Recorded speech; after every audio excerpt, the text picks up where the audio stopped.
नमस्कार, आप देख रहे हैं न्यूज एरा। बिहार में जनता दल यूनाइटेड से जुड़े नेता निशांत कुमार ने सद्भाव यात्रा की शुरुआत की है। ये यात्रा चंपारण से शुरू हुई है और इसे निश्चय रथ के जरिए आगे बढ़ाया जा रहा है। सुबह से पार्टी कार्यालय के बाहर कार्यकर्ताओं की भीड़ देखी गई। समर्थक ढोल नगाड़ों के साथ पहुंचे और यात्रा को लेकर उत्साह नजर आया। कई कार्यकर्ता अपने हाथों में झंडे लिए हुए थे और नारे भी लगाए जा रहे थे। इस मौके पर जेडीयू के कई वरिष्ठ नेता मौजूद रहे। इनमें विधायक दल के नेता श्रवण कुमार और प्रदेश अध्यक्ष उमेश कुशवाहा शामिल है। कार्यक्रम स्थल पर सुरक्षा के भी इंतजाम किए गए थे ताकि यात्रा शांतिपूर्ण तरीके से रवाना हो सके। निश्चय रथ को विशेष रूप से तैयार किया गया है। इस रथ पर राज्य में किए गए विकास कार्यों को तस्वीरों और संदेशों के जरिए दिखाया गया है। महिला सशक्तिकरण, शिक्षा और सामाजिक योजनाओं से जुड़ी पहले भी इसमें शामिल हैं। रथ के जरिए इन योजनाओं को लोगों तक पहुंचाने की कोशिश की जा रही है। श्रवण कुमार ने कहा, लाखों नौजवान लंबे अरसे से संघर्ष कर रहे थे, लंबे अरसे से डिमांड कर रहे थे कि निशांत जी राजनीतिक सामाजिक जीवन में आए, लोगों की बात को सुने, समझे और युवाओं का नेतृत्व करें। तो लंबे समय के बाद उन्होंने लोगों के जो भावना थी, लोगों का जो आग्रह था, उसको स्वीकार किया है और आज से यात्रा पर निकल रहे हैं।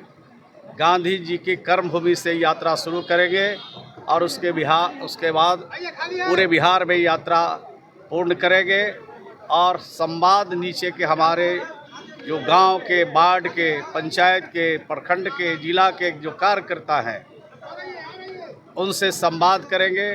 राज्य में ज़मीनी हकीकत को परखेंगे, समझेंगे और आगे रणनीति बना करके बिहार में काम। श्रवण जी, कितनी बड़ी चुनौती है निशांत के लिए, क्योंकि कोई पद पे नहीं है, बिना पद के इस तरह की यात्रा में पहली बार कोई नेता निकल रहा है। निशांत कुमार के लिए पद कोई महत्वपूर्ण विषय नहीं है, महत्वपूर्ण चीज़ नहीं है।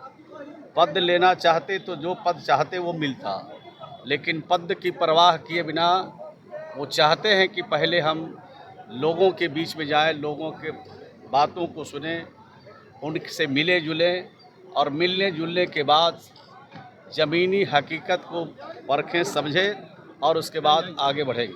ये यात्रा समाज के हर वर्ग तक पहुंचने का प्रयास है।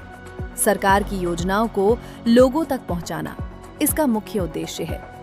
कार्यकर्ता इसमें सक्रिय भूमिका निभा रहे हैं और जनता से संवाद कर रहे हैं। निशांत कुमार ने कहा, आज से मेरी सद्भाव यात्रा शुरू हो रही है। ये मेरी पहली राजनीतिक यात्रा है। 1917 में महात्मा गांधी ने चंपारण से ही अपने पहले सत्याग्रह की शुरुआत की थी। मेरे पिताजी ने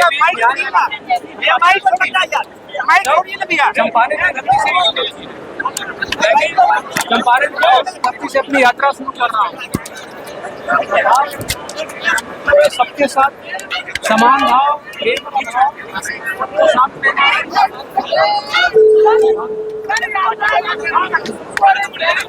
पार्टी को मजबूत करना मेरा उद्देश्य रहेगी। पार्टी के कार्यकर्ताओं, जनता की सेवा करूं, पार्टी कार्यकर्ताओं साथ हूं। जो भी पिताजी ने 20 साल में किया उसे जन जन तक पहुंचाऊं। जो उनके अधूरे काम है उसको पूरा करूं और सारे कार्यकर्ताओं का समर्थन चाहिए, उनसे संवाद करूंगा, उनसे समस्याएं सुनूंगा, क्या कहते हैं उसका समाधान निकालने की कोशिश करूंगा, पिता पहुंचाऊं। धन्यवाद। सद्भाव यात्रा लोगों से सीधे जुड़ने का एक प्रयास है।